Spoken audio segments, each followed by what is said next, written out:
Paul, you're associate professor at UC Merced, and Cody, you are Paul's fourth year grad student. And Paul, you got your degree at UC Davis, that's Citadel of Cultural Evolutionary um, Studies. And you have a brand new book out. Is it actually out now? Modeling Social Behavior, Mathematical and Agent-Based Models of Social Dynamics and Cultural Evolution. Is that now officially out? Thanks. It's officially out October 3rd in the US and I think a little bit later in Europe. Okay, great, great. Okay, well, I think without Available for further pre-order ado, let's now. take it away and go for it, Paul and Cody. Um, yeah, so thanks David, and thanks Beth, and thanks to ProSocial for inviting us and hosting us. Are we This recording, Beth? Are we recording? yeah. Okay.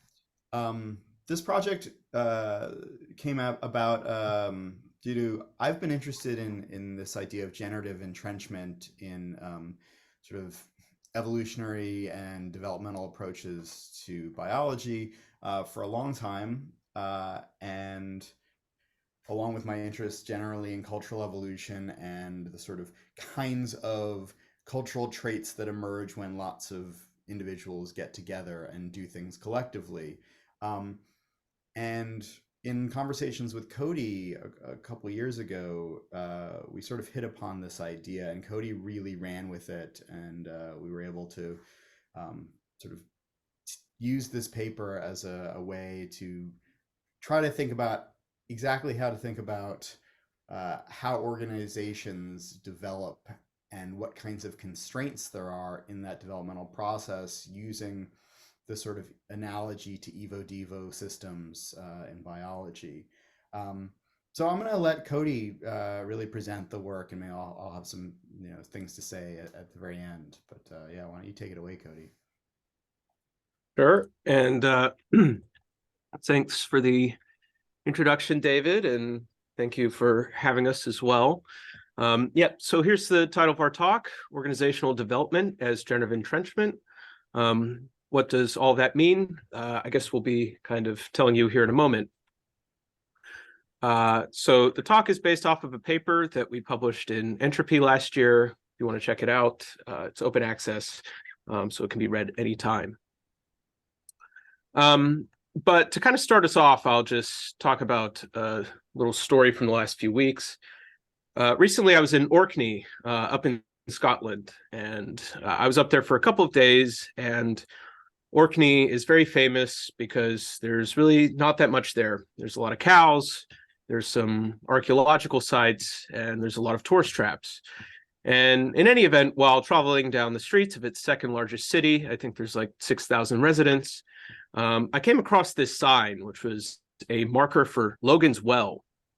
So apparently this well was used to provide water to a number of different groups, from the Hudson Bay Company to Captain Cook's ships, to the Franklin expedition, which ended in total catastrophe. And what kind of struck me about this sign was who they chose to highlight. As we know quite well, Captain Cook was eaten. Sir John Franklin was probably eaten. But to this day, the Hudson Bay Company still survives all the way since 1670, all the way here into the 21st century. And in fact, it seems to have surpassed the well, which was memorializing it. As of last year, the Hudson's Bay Company stopped selling furs, which was its original market niche, but remains in its primary niche now of retail, and perhaps more strongly in the long-term real estate. But as we stop for a moment and take a look around us, we find a number of human groups similar to the Hudson's Bay Company, which have persisted through time past the intentions, goals, and even lifespans of their original founders. But what are these things, and how can we come to understand them? In modern parlance, we would call these organizations. And defined by Hall in his book, Organizational Structure and Process, he calls these a collectivity with a relatively identifiable boundary, a normative order, ranks of authority, a communication system, and membership coordination systems. Similar to Hall, what we'd like to do is try to understand organizations in terms of their composition. And when looking at their composition in terms of structure they can be broken down into two forms, their roles and their goals. And these two come together to form the organization structure. As noted by Herb Simon in Administrative Behavior, organizational behavior is a complex network of decisional processes. The so-called anatomy of the organization is to be found in the distribution and allocation of decision-making functions. So in other words, in order to understand how an organization works, you have to decompose it into its individual parts and how these parts functionally relate to one another, sort of like you would when you're looking at a millipede or a caterpillar. So within organizational science, traditionally, these things have been seen as existing along a two-poled axis of forms, with a more familiar hierarchical or pyramidal organizational structure existing at one end and a flat or loose type of structure at another. And these forms can exist across many different niches. So for example, we'll just highlight here Christian monasticism. So on one end, you have the Jesuits, which exhibit in their structure a clear hierarchy. You have this superior general who then has these provincial leaders who, look over Jesuits in their own areas, and so on and so forth until you get down to your basically rank and file member of the Jesuit order. Somewhere in the middle, you have the Benedictines, which don't have any larger leadership structure, but have these kinds of local autonomous units that come together every once in a while to make decisions about who's been following the rule and who hasn't. And then all the way on this end, you have groups like the Carthusians, which are just loose collections of hermits that kind of live together sometimes and sometimes don't.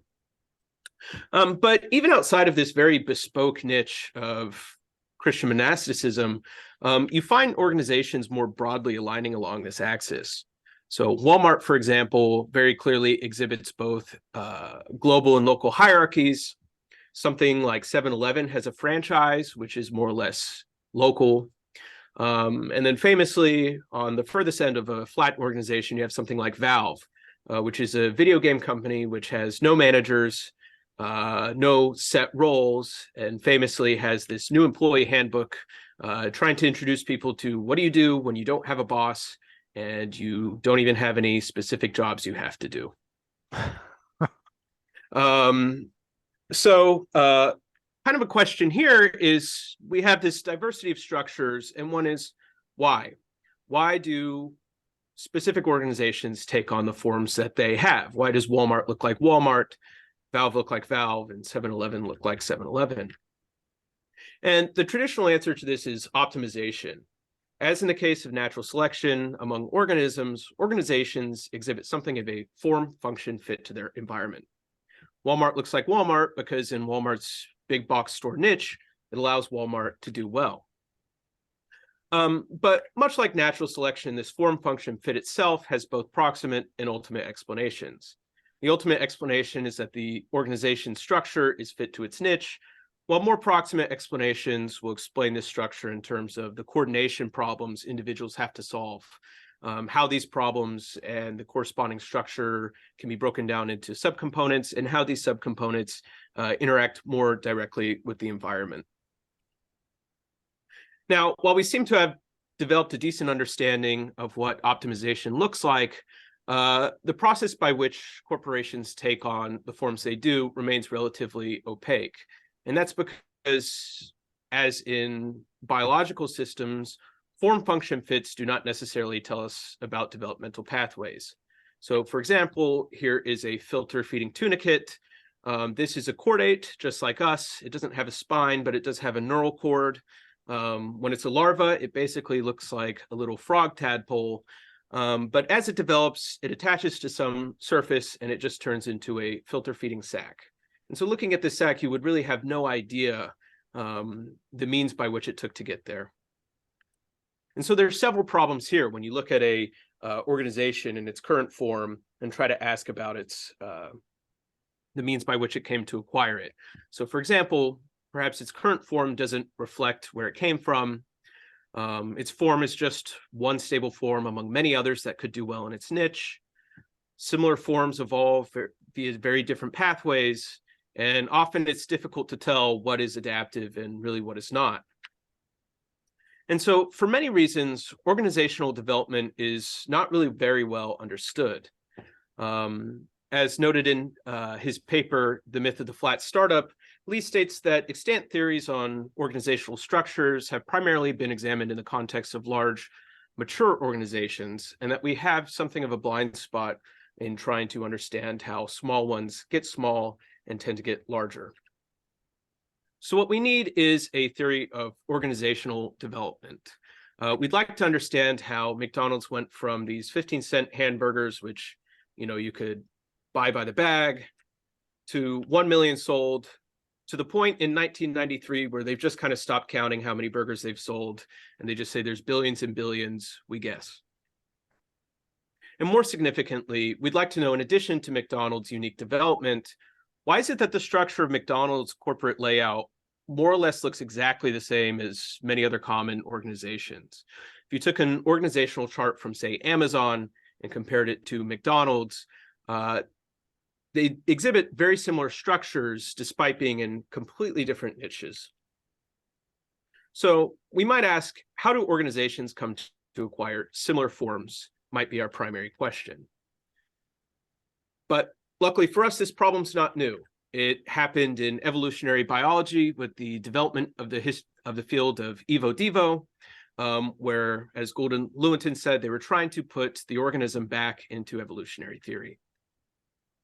So we might take the question of how do organisms acquire specific structures and ask us how it might inform us as to how organizations come to acquire specific structures.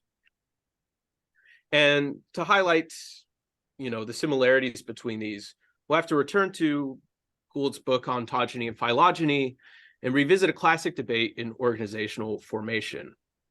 So back in the early days of in the 19th century of understanding how it is that organisms came to acquire their forms, a predominant view, one characterized by Haeckel, was that ontogeny recapitulates phylogeny. And this is the idea that as the embryo develops into its kind of final stage, it has to go through older evolutionary stages. So in essence, when you're looking at this little baby chicken in the bottom right of this, beautiful plate, his argument would be, well, those prior forms was it having to be a lizard, and before that, it having to be a fish in order to become a chicken. But one of Haeckel's opponents, Carl Ernst von Baer, said, well, not really. It seems there might be more nuance to that. And so von Baer developed these 4 laws of embryonic development. The first one states that more general characters of a large group of organisms appear earlier in their embryos, meaning that more general traits in a taxonomic group appear before more unique ones. So, for example, if you're a bird, as you're developing, you're going to develop a spine before you develop feathers. He stated that from the most general forms, the less general are developed until finally the most special arises. So that means that unique features which developed in organisms will tend to be more specialized. His third law was that the embryo of a given animal form, instead of passing through the other forms, becomes separated from them, which means that organisms through ontogeny start out similar, but then become more dissimilar as development passes on. And finally, the embryo of a higher animal form is never identical to any other adult form.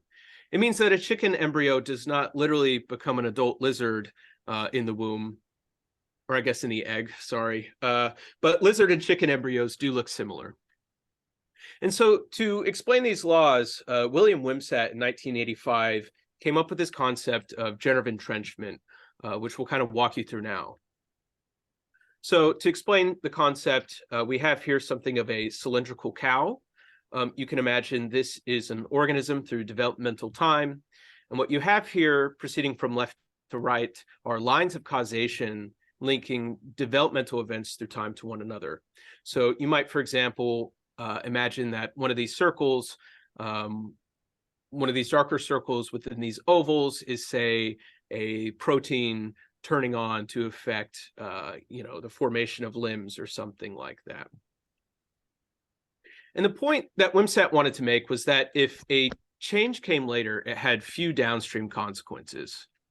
So mapping the causation here of something that happens later on, you see, okay, it affected a few things in the next stage, but maybe not that many. But changes which happen early on can have immense downstream consequences. If I alter this node at the very beginning of the organism's development, it tends to alter all the ones following there later.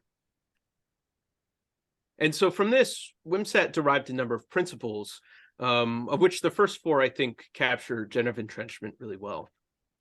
So the first one is that the proportion of adaptive mutations declines rapidly at earlier stages in development, meaning that evolution's not going to necessarily tinker very much at its earliest stages of development.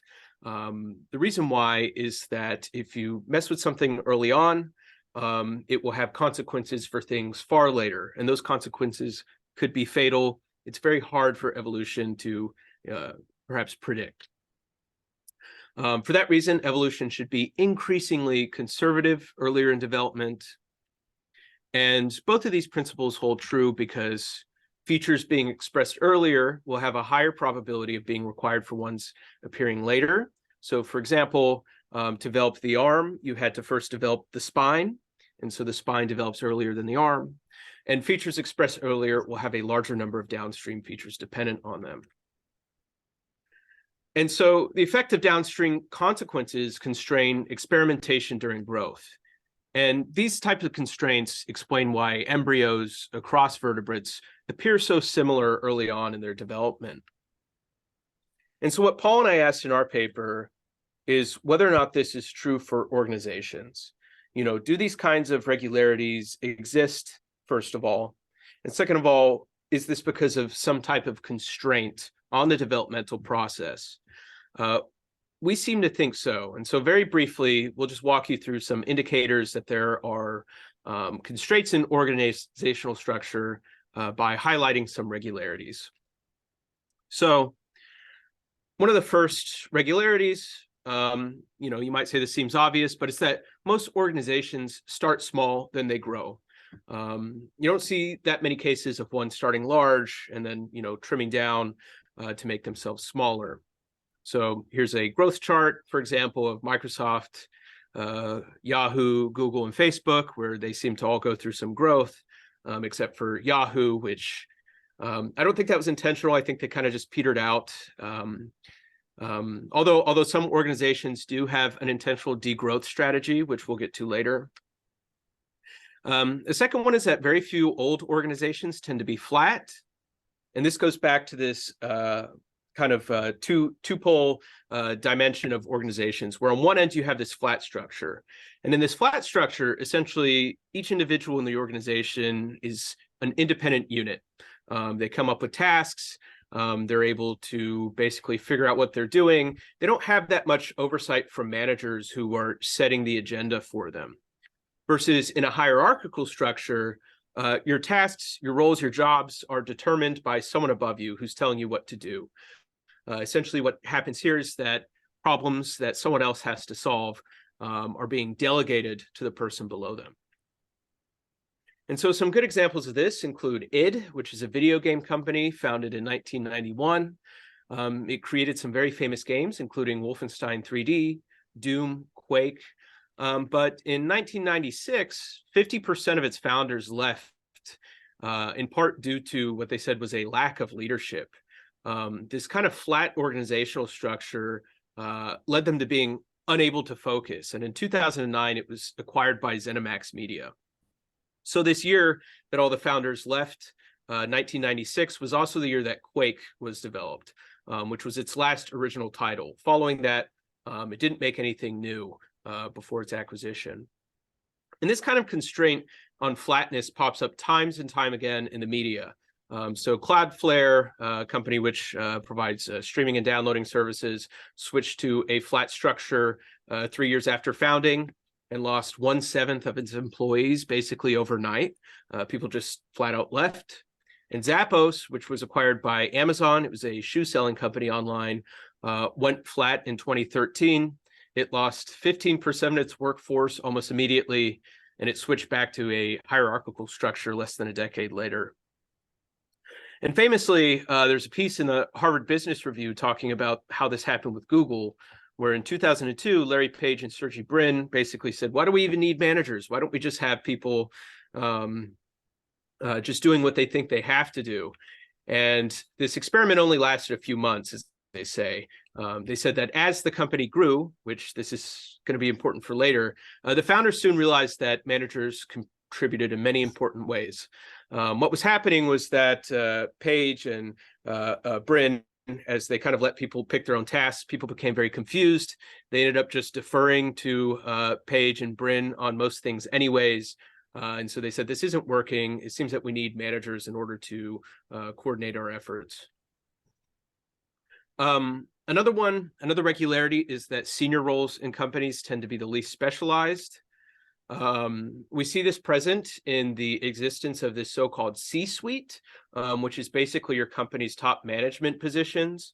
So this paper from 2014 basically argues that the C-suite has remained stable across companies, across industries over time, where basically, you have your CEO, CFO, CTO, et cetera, and across companies, this tends to be kind of a stable structure where you have these functional managers, and sometimes these kind of bespoke general managers are added over time, but overall, you kind of keep the same core, which can be transferred across companies. And finally, organizations tend to be functionally organized. So this is something that Weber mentioned in 1920 in his theory of social and economic organization, where he makes a very direct comparison between the organs of animals and what he calls the administrative organs of organizations. And kind of to this day, the most common layout for a company to have is what they call the functional organizational structure, where roles are kind of decomposed in terms of functions that they have to do and sub-functions beneath those roles, et cetera, et cetera. So it seems to us that these regularities may indicate some form of generative entrenchment in companies. But a kind of important question is, how is it that generative entrenchment takes place in an organization? How is it that something comes to become generatively entrenched? So for that, we need to briefly talk about scale and kind of what it does to the decision-making processes of individuals in a company. So this is Roger. Roger is what we call a founder. So he wants to start a company. And contrary to what a lot of people in Silicon Valley might tell you, a founder can best be defined as a human. And this is a human with limited informational bandwidth, just like the rest of us. And Roger's informational bandwidth is largely limited by the complexity of the tasks he has to do and the constraints of communication he has with his team members. So if his tasks tend to get too complex, he has too many things on his tables, he's not able to dedicate enough time to understanding, say, having to do payroll when he's so busy having to buy things for the company, he'll tend to get frustrated. And when he can't really tell who he's coordinating with and what they're doing, he'll tend to get confused. So let's say that Roger, his business is that he wants to start a coffee truck, one where he just sells coffee out the side of a food truck. And among the many roles that he has to juggle, he has to do sales, he has to do marketing, he has to do procurement and buying things, he has to do HR and finance. But luckily enough, at the scale of a truck, Roger's kind of enough for himself. But as Roger scales up and he opens a physical store, he comes to find that maybe what he needs are employees to do things for him. So he hires someone who can do sales, someone who can do marketing, someone who can do procurement, HR and finance. And that goes well for a while. But Roger notices that his coffee company is doing quite well. He wants to open 2 more stores so that he has 3 stores. So his company is now just scaled up 3 more times. And this has introduced a new complexity in terms of solving problems that Roger didn't have before. So what can Roger do when suddenly his problems have become much larger? One thing he can do is that he can take his team and he can simply increase its size. So he can go from 5 different people to 8 or 30. But the problem is that coordination between tasks here becomes very difficult, and everyone on this team ends up becoming confused. Their informational bandwidth is all over the place. They're not able to keep track of who's doing what. Another thing that can happen is that he can rearrange the tasks in the team. So for example, if someone in procurement is confused, they can say, well, this doesn't seem like my problem. This seems like a finance problem. But that leads to finance becoming equally strained over time as these tasks are kind of shuffled around. Roger can actively scale back his company. He can say, well, you know what? I think we've grown enough. We don't need to get any larger. But in this case, we'll just presume that Roger says no. Although in real life, unlike an organism, organizations can essentially freeze themselves in spots in their development and choose not to scale. So actually just stopping where you are is a stable strategy here, while it isn't one in biology. But perhaps more importantly, they can kind of allocate to someone they oversee. And it's this allocation which creates generative entrenchment. So let's presume, for example, that you have HR. HR is starting to become strained by the number of things it has to do. So what they do is they allocate to people below them. So you have HR, we'll break it down to hiring, compliance, training, and safety. Training can be broken down into onboarding, effectiveness, and career development. What you have here is managers overseeing people doing tasks below them. And suddenly your university's giant HR department makes a lot more sense when you look at something like this. And again, this is a process that's created by scale. It's that as you have more things to do on your plate, you'll tend to delegate to make sure that they get done. And so this creates generative entrenchment in a few ways. One, older teams tend to have more downstream dependencies. They've been around a lot longer. They have delegated, and the people below them have delegated. Two, subordinates will face collapse if their managers fail. So if this person in HR stops showing up for work, everyone in compliance, training, et cetera, will have no idea what they're doing. And three, older teams will tend to be more stable across time. So bringing this back to Wimsatt's 4 primary principles, we can kind of examine these in light of organizations. So the first principle was that the proportion of adaptive mutations declines rapidly at earlier stages in development.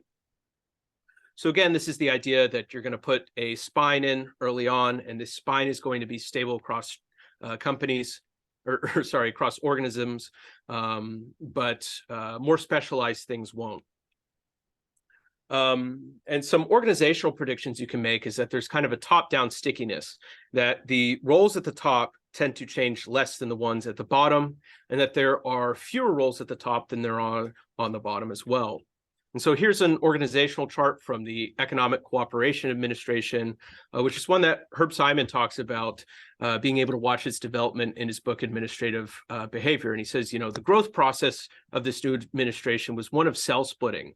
But he notes that the cell splitting was not very equal. He says that on the management side of the agency, the cell splitting process was very slow. Whereas in the actual machinery of the organization, where people were having to do things, it was very rapid. People were very quickly delegating tasks, figuring out who they had to hire, and kind of growing the organization that way. Our second one is that evolution should be increasingly conservative earlier in development. And the prediction here is that basically top positions in a company should be stable across time and across companies. And so one way to highlight this is to, again, to refer to the peculiarity of this C-suite. So this guy here, his name's Ryan Cohen. He's a young man who founded a company called Chewy in 2011. A few years ago, he left Chewy, where he was CEO, to become the CEO of GameStop in 2018.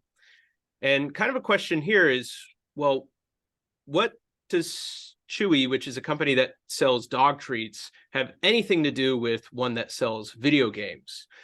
Fundamentally, on the organizational level, not very much. But for his specific role, being CEO was not very different.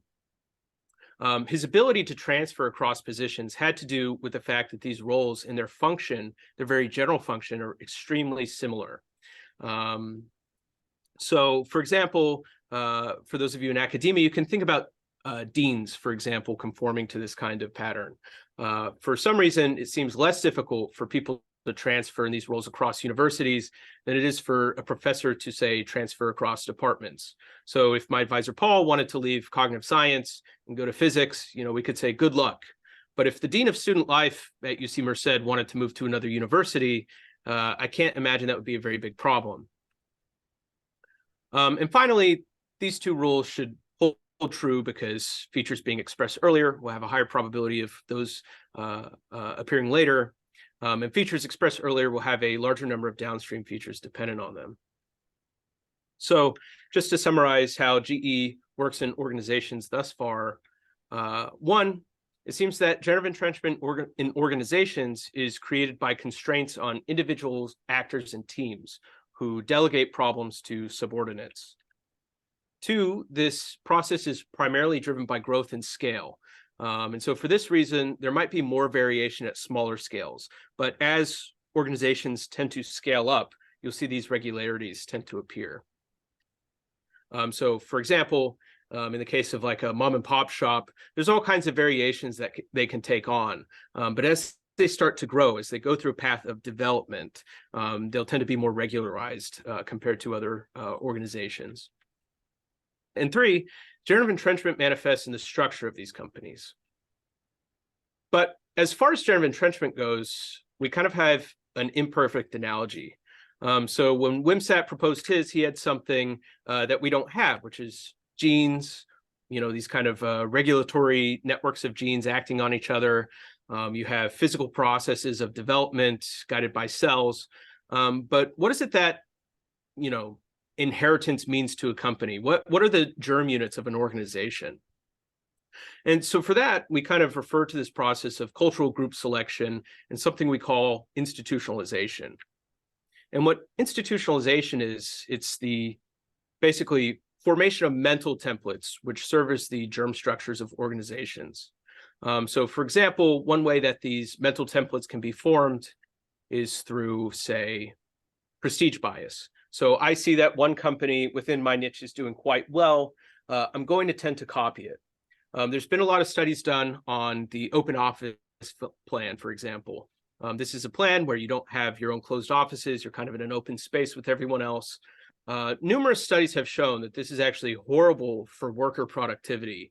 But nevertheless, because it's popular at Facebook, Google, and a number of other big organizations, people tend to adopt this thinking that it will do well for themselves. So that's kind of a mental template people have forms based on the prestige that Google has.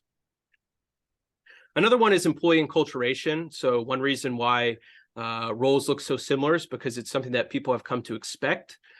So for example, if I'm the CEO of a company and I want to move to another organization and I don't see anything that looks like CEO or anything that looks like anything familiar to me, I'm going to tend to not switch over to that company because I don't really know what's going on there.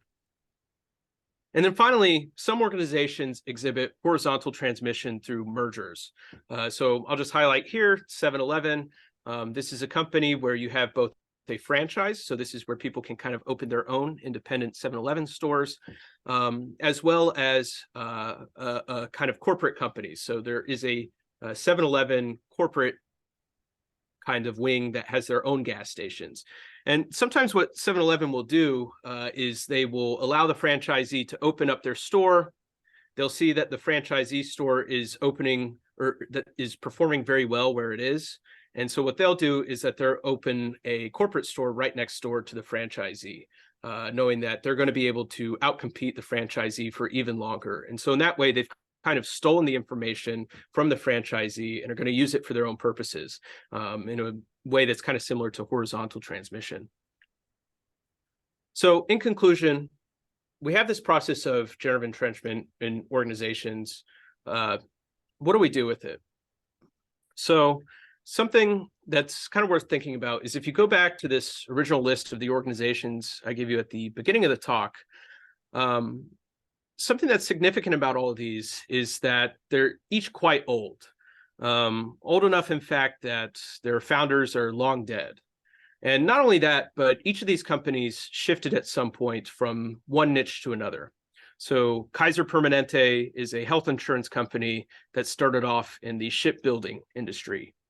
3M stands for Minnesota Mining and Manufacturing. Now they make sticky notes. LG started in chemicals. Now they're making cell phones. Nokia was a pulp mill, and so on and so forth. And what this indicates to me is that organizations have lifespans. They have these kind of goals and structures which surpass those of the people that originally founded them. They live on long past their employees. They have goals that are separate from their own employees' goals. And so they can kind of be viewed as their own I guess, individual units. Even for people within organizations, it's not very clear how their goals or understanding of the organization aligns with what the organization is doing. So this was a pretty funny paper from a few years ago in the Journal of Organizational Science, which kind of looked at CEOs and asked them about their understanding of the organization they were in. And basically, they showed them a map of the structure of all the different roles and what people were doing. And it led to some funny anecdotes, like this CEO, he was kind of shown a map. And it says, the CEO, after being walked through the map, sat down, put his head on the table and said, wow, this is even more screwed up than I imagined. And there's all these different anecdotes of management basically not understanding exactly what's happening in the company. And what this tells me is that while the organization exhibits something of an individual level coherency, it's built up of these kind of group level intelligences.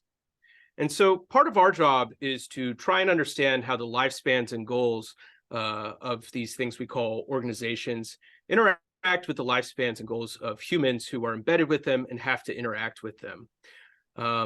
So I'll kind of end here with an example from the oldest company in the world. I learned about this from a presentation at the Long Now Foundation. So this is called Congo Gumi. It was founded in 578, which was 1400 years ago. And up until 2006, it was a family-run business of about 100 employees. It never changed its focus. It never changed its structure. It essentially existed in the same way it had for the last 1400 years. And kind of a question is, what is it about this organization which allowed it to survive stably for so long without losing its scope, without, changing what it was doing compared to what its founder intended?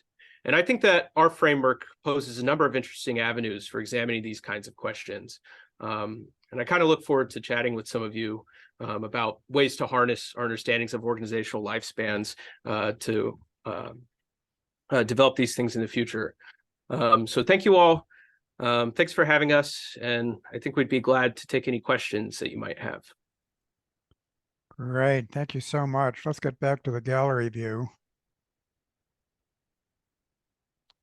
Thank you so much. I actually wanted to jump in immediately and say, as I think you know, the vast majority of organizations have short lifetimes. You picked out the very few that last a long time, and the vast majority don't last nearly that long. So something like of the companies in the Fortune 500, like 30 years ago, there might be a dozen that are still in the Fortune 500. So I think the whole survivorship curve, I think, is something that we want to think about.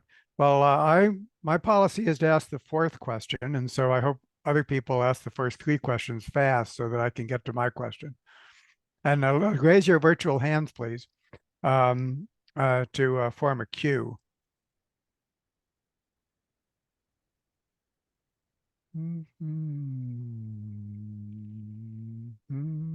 Don't be shy.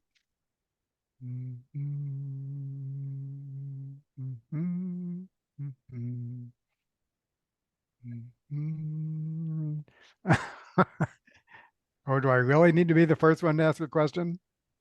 Okay. Thank you, Ken. Thank you. Okay. And, I should be shy because I don't know much about this, but it occurs to me that one needs to look at the environment that the organization is in. I mean, I'm sure that people successfully made slide rules for centuries, and then suddenly, unless they were able to switch over, there are other organizations that perhaps could have been able to switch over, but because of perhaps the age of their structure, like General Electric, for example, was not able to adapt. So, I mean, are we looking at, it's like Stephen Jay Gould said, evolution doesn't occur gradually; it occurs suddenly when things suddenly change. So it's not the effect of the structure of the organization, but the environment, I guess. No, that's. Oh, sorry, Paul. I think you go were ahead. saying. I'm happy to. I have a response to this, but feel free, Cody, if you've got. Oh yeah, take your turns, both of you. So I think this is a great question, and if you look at some of the oldest organizations in the world, they have these like very kind of bespoke things that they stuck to. So, for example, the organization I showed you, which is the oldest one, its specialty is temple manufacturing and repair in Japan. There are some whiskey companies and breweries which are quite old that tend to, live for a very long time. And I think what's really interesting is the ability of this general structure to emerge across contexts seems to have to do something with scale. But one option which organizations have is to simply not scale up. You can kind of find an ideal niche and then not grow even larger. And I think that's something that's really worth examining. So I'll just add to that. I think the situation that you've described, Ken, is totally something that happens all the time in biological evolution too, right? Like environments change, species go extinct, individuals die, right? And to some extent, this is orthogonal to the question about constraints on development. I mean, it's not orthogonal in the sense that if the environment changes, it's created new selection pressures, which is going to shape development. But the idea is that for a given organismal's developmental trajectory, when that organism, that species, is evolving, right, there are many different genetic pathways. Like there are many different possible mutations. And all of them, if we just have random mutation, are possible, are equally possible. However, a thing that is sort of a known truism in evolution is that most mutations are deleterious. Most mutations lead to non-viable organisms or to the death of species. The addition here is that mutations act on genes that are active at different stages in development. And so some mutations will act on genes that are most active or are really important early on in the development of the organism, right as you're going from a zygote into the sort of first stages of differentiation of cells. Some of them are more active in their gene regulatory networks later on in development, when the sort of basic structure, basic framework is there, and now we're trying to specialize. And the point of generative entrenchment is that mutations on genes that are important early on in those first stages are more likely to be catastrophic than mutations later on. Because once you've laid the foundation, then you can tinker. You can turn a hand into a wing. You can turn a nail into a claw. And the whole structure is still going to be an organism that can survive and be in the world. Whereas if you don't have a properly functioning spine, for example, if you're a vertebrate, that's going to be problematic regardless of what your hand looks like. And what we've been trying to explore in this paper and in our ongoing conversations is to what extent are the development of organizations similarly constrained? So is it the case that as an organization grows, there are certain pathways that are just closed to it because any organization that takes that pathway is doomed to failure?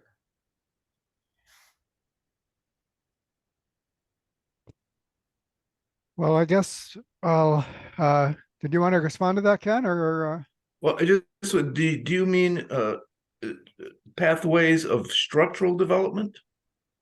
of development within the organization? Those are kind of That's what we've been pathways you're specifically referring focusing to. on. Yeah. Okay. Um, I have so many thoughts about this, and so I'm glad that we have a continuing relationship with each other, because of course the cultural evolution of organizations is, I mean, that's what we do and what we all need to do. And what cultural evolution is all about. And I really appreciate the work you've done digesting just the literature on the topic, because as there's so many of these topics, there's a huge literature, just not from an evolutionary perspective. And so, and we can't ignore that literature. We have to digest that literature and then build upon it. But let me begin with two just anecdotal examples, which I think don't fit that easily into generative entrenchment. First is General Electric. Why did it fail? It's because it was taken over by Jack Welch, and it was one of the first companies in which he introduced the shareholder value model, maximizing short-term gains at the long-term expense of the company. So if we want to search for a biological metaphor for that, let it be cancer. And there's a whole piece about the shareholder value model, which arrived on the scene in the 1970s or 80s, actually basically being a form of cannibalization. And one of the things that says is that the company is being run for the benefits of the elites. And so it's not really being run as an organization. It's being run for the benefit of the elites within the organizations. Then there's Toyota. And Toyota, that great example of a corporation, of an automobile assembly plant that works well, it has structure. And so you could have, I mean, you could make an org chart for Toyota, but it's filled with feedback loops, which assigns decision making all throughout, distributed throughout the organization. So it's actually flat in some ways. And yet it's also structured in others. And you can make the point that any organization needs to have structure unless it's minuscule. But that structure, I think, often in the analogy of an organism with an anatomy and a physiology and an immune system and a nervous system, I think it's not going to be just top down. And there's really good examples that I could recount about in the military even, for developing what's called a leader-leader model, in which you actually push the decision-making down low. And I mean, the point being there, if anyone's truly just following orders, that's a waste of their resources, because they're present at a certain time or place. They need to be an agentic agent, no matter where they are in the organization. And yes, there does have to be top-down command. And so I think that I think in some ways what you've done, is maybe unduly influenced by like corporate structures, which is, believe me, I'm not criticizing this. I'm just trying to reflect on it. But I think the main point I want to make is that when I read your paper, I wanted to think about, compare developmental entrenchment with some other things that are similar but importantly different. For example, path dependence in evolution. So we're not talking about development now, we're talking about evolving systems, but they're constrained too. And so in both cases, there's constraint. But in the case of developmental entrenchment, those constraints are operating during the process of development, which by definition is something which has been repetitive again and again and again and again. Or just the concept of cultural attractors. I mean, if you're in a basin of attraction, then you find it difficult to escape by definition. There's some configuration of things. And so how is that different than developmental entrenchment? Are they different? Are there important differences? And then in any particular case, when we're studying an organization, what's the the best ways to operationalize the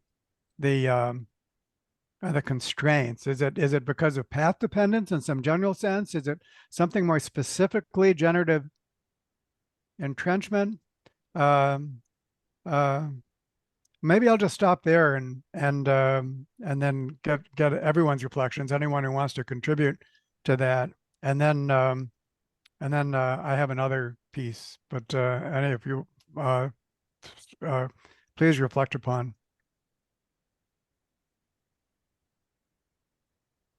Once again, I have a response, but Cody, I don't know if you want to. Oh, so I will just say that kind of to your second point, which I totally agree with, regarding this kind of hierarchical organizational formation. There's kind of another part of the paper where we talk about non-hierarchical formation. I couldn't include it in the slides or anything, just to kind of cut down on time. But yeah, I mean, this is totally the case.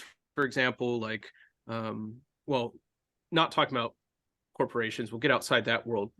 We talk about a couple of organizations like Alcoholics Anonymous, which has this kind of regional but very distributed decision-making structure and governance structure as well.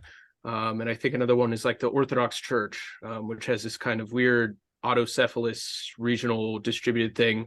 They don't have like a centralized pope or anything like that, in the way that the Catholic Church developed. Yeah. But nevertheless, is able to come to make decisions. Yeah. No, those are great. And Alcoholics Anonymous, by the way, has been much on my mind. And I'm not planning to join it or anything, but it's really fascinating. I'm glad you mentioned it. Paul, do you? Yeah, so I really appreciate your comment, David. The last bit made me laugh because just yesterday when Cody and I were talking about this and sort of preparing for this, we had a whole line of discussion about cultural attractors and how the importance of cultural attractors in organizational development or design. You've written separately on that. You have other papers on that topic. I do, yeah. And I think it's a really important idea in cultural evolution, the cultural attractors idea. I think that, my sort of hope for this paper was fairly humble. I don't think that we have that fully developed theory here, but I think that what we've done is identify something, a mechanism and a dynamic that in my view has been very underappreciated in cultural evolution, and especially in institutional evolution. And I think that as we talked about it, it seemed important, right? One of the things that I thought was important that Cody highlighted at the beginning of the talk was how sparse the data is on institutional development. Yeah. A lot of data on what institutions look like, organizations and other institutions look like now. But we have less information about the process by which they started small and grew, and the kinds of organizational structures that they go through, the sort of developmental stages that they go through. And really, if we're going to talk seriously about things like generative entrenchment, we need to have that data and be able to look at not just the successes, but also the failures. And this is always this kind of selection bias in data, right, where we have more successes than we have failures. And we've focused on things like hierarchical structure, in part because that's what we have the most information for. It was one of the things that kind of jumped out to us from all the literature, is the widespreadness of hierarchical structure. I think we talked about this yesterday. It didn't make it into the talk, but Matt Zefferman has this nice paper from just, I think, last year, sort of using an evolutionary model of the coevolution of cooperation and network structure, to show that when monitoring and punishment are efficient, the optimal networks that evolve tend to be hierarchical. But when they're not, when those things are difficult, then you often get other kinds of structures. Yeah. And because organizations tend to be inherently cooperative, or at least there's some level of common aligned goal, and monitoring and punishment tend to be very cheap, right? It's very easy to punish someone in an organization because you can fire them as long as they're lower down on the chain than you. So there seem to be these drivers for hierarchical structure, which is not to say hierarchical structure is, I mean, like all models, right? There's always this, okay, yes, but here's a counterexample because there's additional nuance that the model doesn't account for.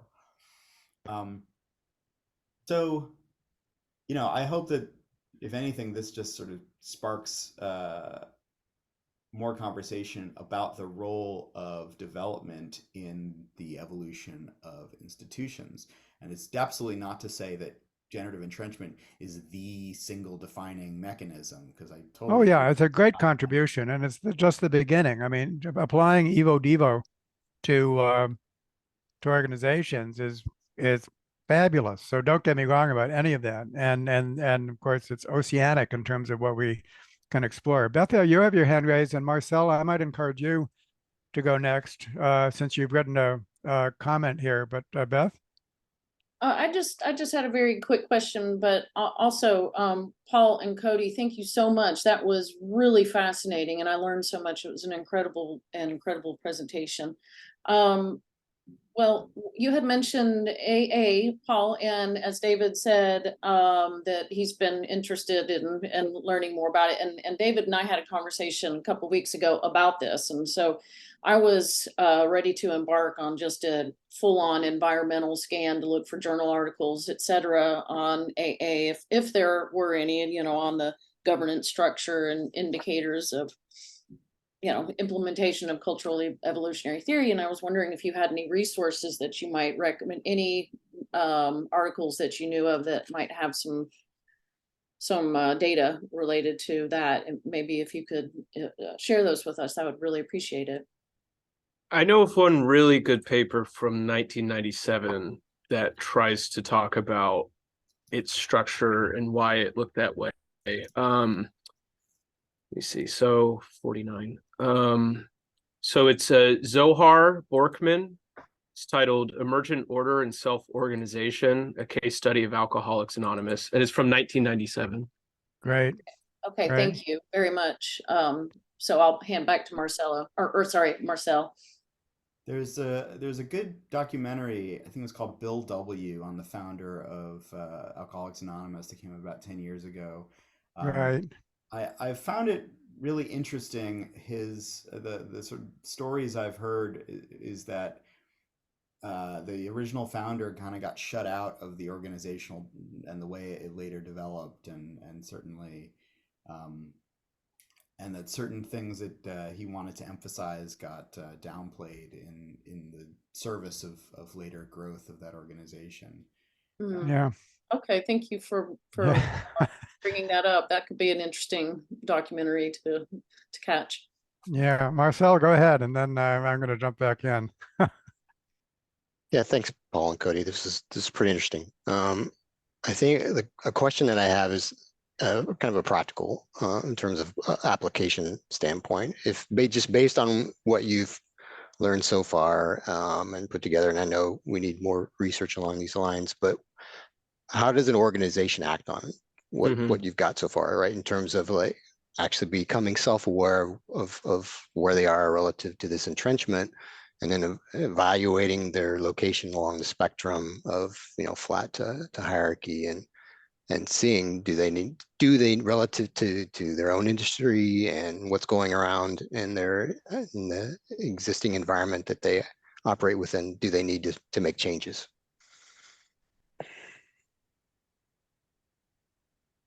So we were talking about this exact question yesterday.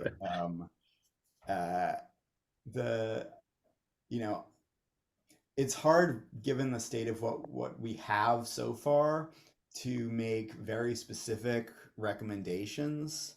But the goal of this kind of thing is to address questions, or at least partly to be able to address questions like this. I mean, one of the sort of biggest ones is to think about what the organization's goals are for growth, and to think about what kind of organizational structures are going to be effective, not just for the needs of the organization now, but for their growth goals.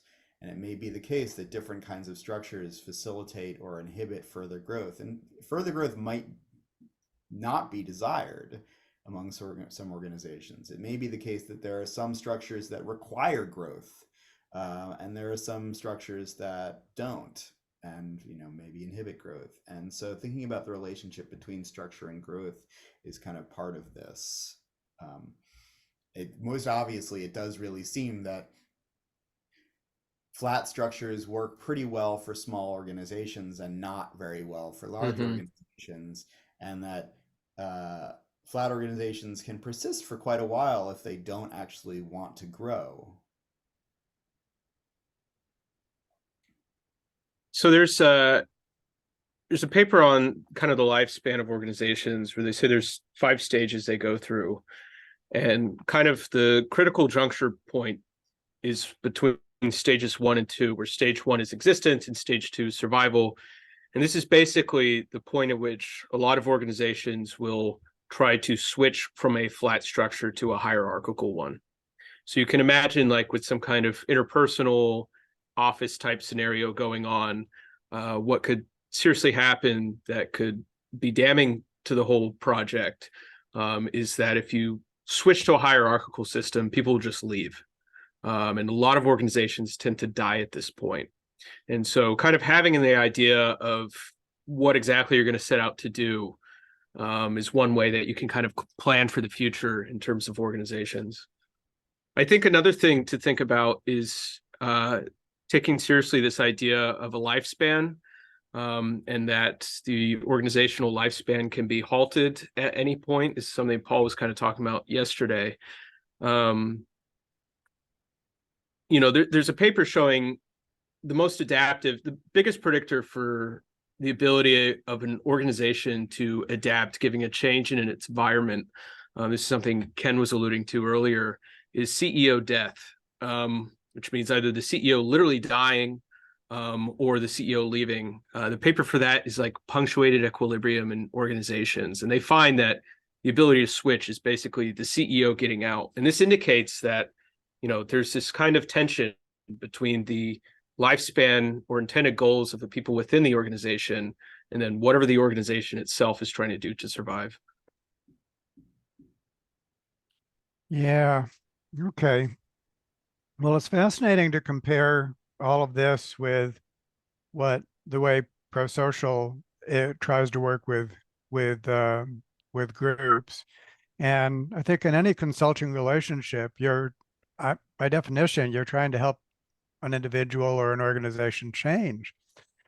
And so you're looking for the flexibility for a change. And so in that sense, it seems to me the best metaphor, and the one that we use, is that an organization or even an individual is an evolving unit. And then basically there's a variation, selection, replication process that can take place, and it needs to be guided. And so what we're trying to do is to do some form of conscious evolution to go where we want to go. And yes, there's obstacles. So there's constraints. And so in some sense, whether the generative entrenchment is the best way to think about that, or path dependence, or basins of attraction. But by all means, I mean, therapy, the kind of therapy we rely upon, acceptance and commitment therapy, involves accepting the existence of obstacles and committing to work around them. So it would be like, how do we evolve in a rugged adaptive landscape would be another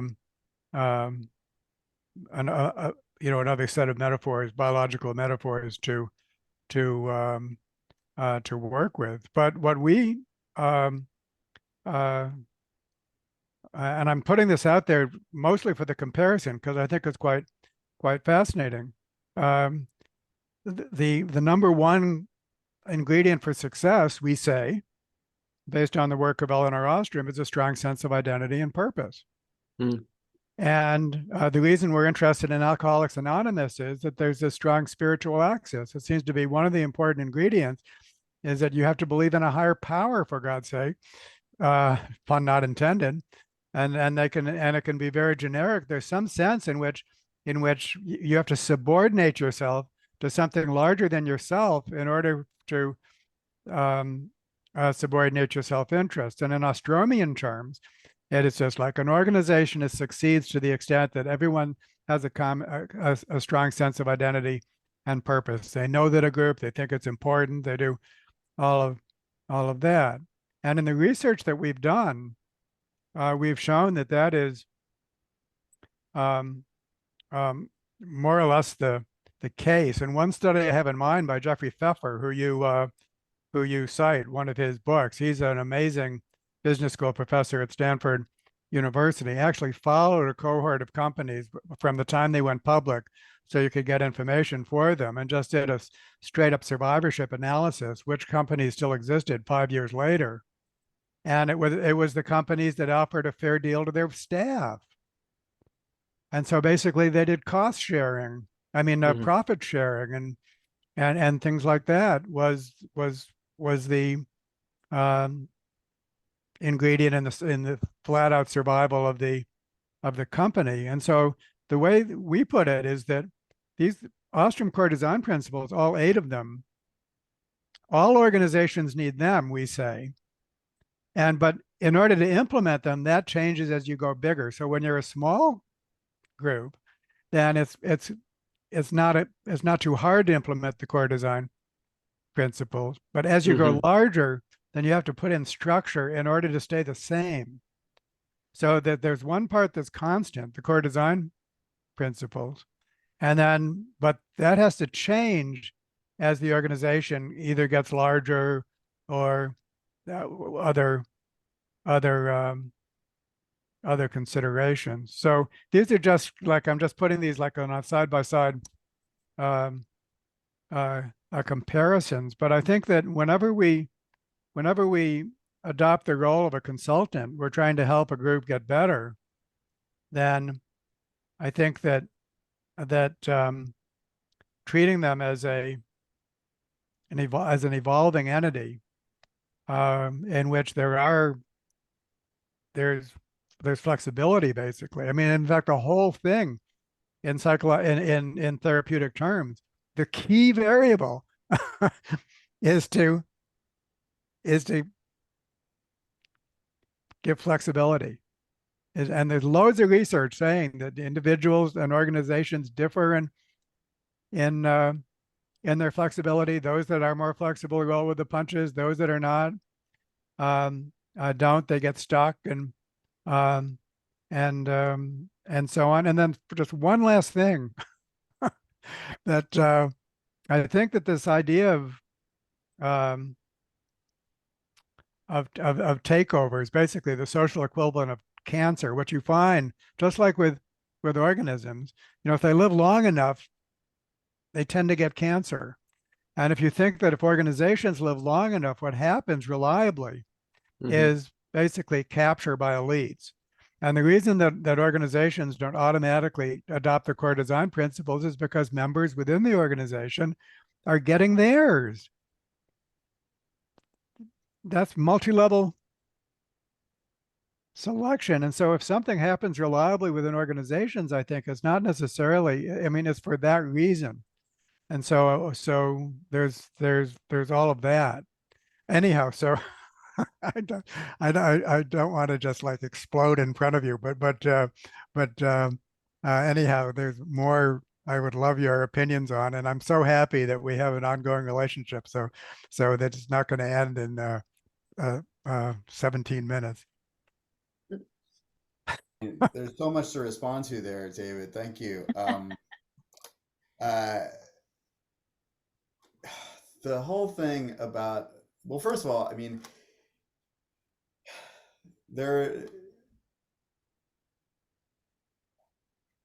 in thinking about the evolution of whether it's individuals or group structures, organizational structures, and cultural evolution, right? Like, we don't have genomes like we do with biological genetic evolution, right? We just have traits. And so if you could only have phenotypes and not genotypes, you're very constrained over the kinds of evolutionary analyses you can do.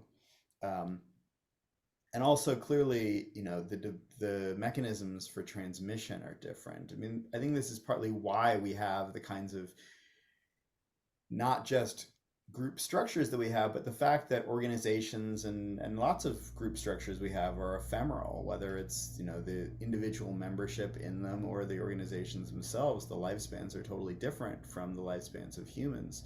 And this is something that we think our theories on are very weak and need to be substantially strengthened. Um, the the relationship of identity and group identity to larger human, endeavors is just clearly massive and consuming, and I think underappreciated from an evolutionary and cultural evolutionary perspective. Adrian Bell and I just got a big medium NSF grant to study the origins of the group identity concept from an evolutionary perspective. So Oh, hopefully great. we'll more Kudos. on that. Congratulations. Thanks. In the next few years out of that. There was one other thing I wanted to say. It'll come back to me. I kind of have a brief comment regarding flexibility and multi-level selection and that kind of perspective. I was curious if you had looked into this market-based management system that the Koch brothers designed. So Charles Koch wrote a book called The Science of Success, and then he followed it up with one called Good Profit, where basically he took very seriously this idea of leadership death and how necessary it was to, revitalizing an organization. And so the idea is that the company there's like 5 things like values, visions, and goals or something. And so it's like a list of 5 traits that they have to stick to over like a 5-year period or something. But not only does the corporation have to do that, the individual employees have to do this as well. And so they're trying to find alignment between the corporate traits and the individual traits. But every 5 years, both the corporation and the individuals within them have to rewrite these traits, either keeping some and, getting rid of others, or by completely rewriting the whole list. Just thought it might be a very interesting perspective for the kind of MLS approach you're talking about. Yeah. Yeah, I mean, I'd like to look at that. And of course, the business literature is full of philosophies like that, which like almost like diet philosophies. There's a lot of chaff along with the, I mean, because after all, the whole shareholder value model was pushed as the great thing. And Jack Welch was the darling of the corporate world for a long while until the toxic nature of that was kind of proved itself. I think what's true as and most successful stories is that they've although they formulated in different ways, it's pragmatic and experimental. That's the way Toyota is basically, and we can see that as a rapid variation selection process. You have some goal, some systemic goal, like the welfare of the corporation. You try stuff out, you orient variation around the goal. If there's a problem, you focus on the problem. There's a swarm of activity around the problem. You try a candidate solution, you see if it works, and then you repeat again and again and again. And so in my own inquiries on this, in very many different topic domains, whenever you find something that works, what you find is that they've converged upon a process of managed cultural evolution, which is pretty cool, actually. Let's recognize the generality of that. And what you just described seemed to be, I would say, a clunky version, because it's almost like you don't do anything for 5 years and then you do something, which that doesn't strike me as very sensible. It should be more and what's needed, and I think in our terms, again, is we talk a lot about bottom up meets enlightened top down. So the bottom up component are often the small groups and so on, but the enlightened top down is basically the construction of a cultural inheritance system at the appropriate scale. And multi-level selection tells you the system has to be the target of selection. Ultimately, the global system, but it can be an intermediate level like a smart city or a corporation, and so something that's systemic is the target of selection. And then you orient variation around the target and you replicate what works, realizing it's sensitive to context. Just think of it as the construction of a cultural inheritance system. Those exist in the real world, but typically at some intermediate scales. And the challenge is to be more deliberative, basically, about the construction of a cultural inheritance system, is the way that we put it. So I think this is honestly really close to some of the stuff from the MBM approach too. I think in their case, they started with, or I guess Charles Koch started with Hayek and kind of some of his ideas on group selection and inheritance from there. Yeah, which is very peculiar, right? But well, I guess not. No, I mean, Hayek was a true pioneer. Yeah. Let's have a final round and just I know one thing about these research seminars that we have 2 seminar series, a general seminar series on Fridays and a research seminar series on Wednesdays. We strive to make them weekly and alternating between noon and 6 Eastern US time to accommodate time zones. The general seminar series, of course, are general, so they're attempt to be accessible. The research ones, by definition, allow us to get into the weeds as we have. And so, but that's not to say that everyone isn't invited. And so I just wonder if we could finish up maybe, if you'll be so kind, with a quick round, so that I could just get a few comments. And let me just drop on Lauren. Could you just say a few words in closing, and then I'll go next. Sure, thank you. I think that was such a wonderful presentation. So thank you so much. I really enjoyed it. I think my mind's been wandering to like capturing how we might capture data when looking at or reflecting on organizational structure, both at like the organizational level, and then I was kind of thinking about like what might we want to capture at the individual levels to get more information as well. Especially when David mentioned psychological flexibility, I'd be interested in seeing how burnout or like employee satisfaction plays into the evolution of an organization. So that was my kind of what I was just thinking about. Great, thank you, Lauren. David, would you like to go next? You might be muted. Thank you, David. So I was reminded that Paul had written one of the commentaries on a paper that Ramsteed and Friston had written about thinking through other minds. And I was thinking about that in relation to something you just mentioned, Paul, about some research you're just about to start, and the notion of the extent to which a collection of agents have generative models in common, and to what extent that means they can cohere as an ensemble. So that's what I was thinking about at the moment. David asked me to comment on it.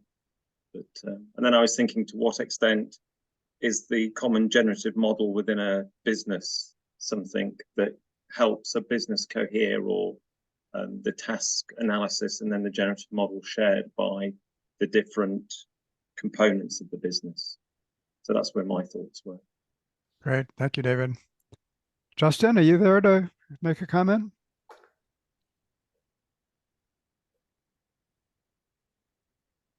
Hi, everybody. Yeah, I'm here. I don't necessarily have a comment, but I thought that this was all really fascinating. So I'm coming from industrial organizational psychology. So I kind of have like an organizational perspective on it, which is helpful. But I thought this was really fascinating. Thank you. Great, thank you. Marcel? Yeah, I don't know if I have any other really additional thoughts to share. I'm still just, I'm thinking about how I think entrenchment is partially a result of just how evolution has shaped our brains to work as well, and function in small groups where we spent most of our history, how that plays a role, and then just from a practical standpoint, thinking about how to make, in terms of what I've already been looking at it from kind of how the environmental impacts, environment impacts organizational decisions and their success, how this might, what's the additional layer that this really adds that might be useful. So that's kind of where I'm at. Yeah, I mean, that reminds me that evolution is taking place simultaneously on different timescales. So we have the timescale of genetic evolution, cultural evolution, and personal evolution. And all the constraints that we talk about, whether that's generative entrenchment or some other form of constraint, path dependence or whatever, is operating on all of those timescales. So there's genetic constraints, cultural constraints, personal constraints, all interacting with each other. It's that complex, but also that comprehensible. Complex but comprehensible, I think, is what we're striving towards. Ken, you have a final comment, and then Beth, and then I'll pass to our speakers. Thank you very much. Coming from a sociobiological perspective, all of this large group cultural stuff is quite new to me, and I'm absorbing a lot of it. So I don't have a lot of really lucid commentary on it at this moment. Just one thought just popped into my head when you were talking, and that's that even AA is evolving. For example, there's a subset of it now called We Agnostics that have developed a set of 12 steps that make no reference to a higher power. So there's something else that still is holding that, but they are 100% within AA, and AA embraces them. Yeah, so that's what's so so much more to say, but I'm gonna continue my loop here, and maybe I'll claim the last word. But Beth. Oh, thank you, David. I don't have any additional questions, but I'm the director of research here at ProSocial World, and I'm fairly new to all of these concepts. So this has been very helpful. And Lauren asked a wonderful question, and so I would like to sort of piggyback on hers, in that I would love to, when you all get a chance to hear your responses to Lauren's questions, because those were really great. So that's all I have to say right now. Thank you. Okay, good. And it's great that both Paul and Cody are going to be involved in one of our projects on evolutionary case reports. That's what I'm going to end on. And of course, with invitations to get involved in other projects, plus their colleagues and so on. We are trying to build, basically, we strive to become a hub, worldwide hub for this kind of research. So that's our ambition. So Paul and Cody, and then I will have the last word. Well, first of all, thanks for everyone. Thanks for coming and the questions. And I'll maybe let Cody address some of Lauren's questions. Otherwise, I think there's lots of data that we need to collect at various stages of organizational development, and it's very difficult to know because you don't know what's interesting usually until it's too late sometimes. So finding ways to get in on the ground floor with that can be really valuable. I wanted to jump back to something that David you mentioned earlier, which was sort of the tendency for old organizations to be captured by elites, which I think is right, but also it reminds us that organizational evolution and cultural evolution occur on different time scales, and they are also within a larger sociocultural time scale of the kinds of affordances that culture provides for organizations to come up and thrive and develop. And I think about what are the constraints, let's say, on elite capture of organizations that's varied at different times in our history. And right now we're at a time where it's very, very rampant. And it made me think of the writer Cory Doctorow has coined this term enshittification, which is sort of this term that seems to happen to a lot of big companies as they decrease the quality of their product increasingly to maximize the profits that they can get out of it, which is something that is only afforded by certain other cultural factors and institutional factors that are evolving on different time scales. We could go, I could spend more time on this, but I'll curb it there. But including all these various time scales into the question of cultural evolution of both time scale and levels of organization together make things very complicated, but that's also what a full science of cultural evolution kind of needs. Absolutely. And you get people like Peter Turchin and Darren Asimoglu, and this is, we're talking about national differences and why Norway is different than America, why America today is different than America during Tocqueville's day, why America back then was different than France. And all of these really providing some set of constraints, big time cultural constraints. Absolutely, whether we think about it as in terms of generative entrenchment or not. Cody?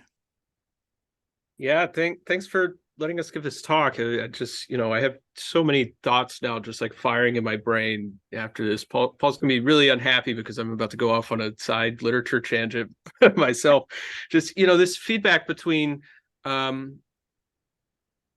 it is the case that organizations are these things with their own lifespans, their own kind of runaway processes, it is really important to ask about how is it that this has feedback on the people within the organizations and vice versa. Kind of Marcel was talking about constraints caused by our kind of EEA, as Tooby and Cosmes would put it, and Lauren talking about what some of the structure of the organization pushes back on the psychology of its own individuals. I mean, these are just insane questions for me. I have so many thoughts that I'd love to explore in the future. Well, that's why we need to bring them to bear on real world organizations. And this idea of study and steward, the Pasteur quadrant, research, which is really high towards asking fundamental questions and really high with respect to practical applications taking place simultaneously. And when we think about something like Alcoholics Anonymous, what it is, of course, is an event in cultural evolution. It's something that originated and spread and mutated and didn't spread in some respects. It has, I believe, an 88-year-old history of cultural evolution, but nobody yet has actually told that story from a cultural evolutionary perspective.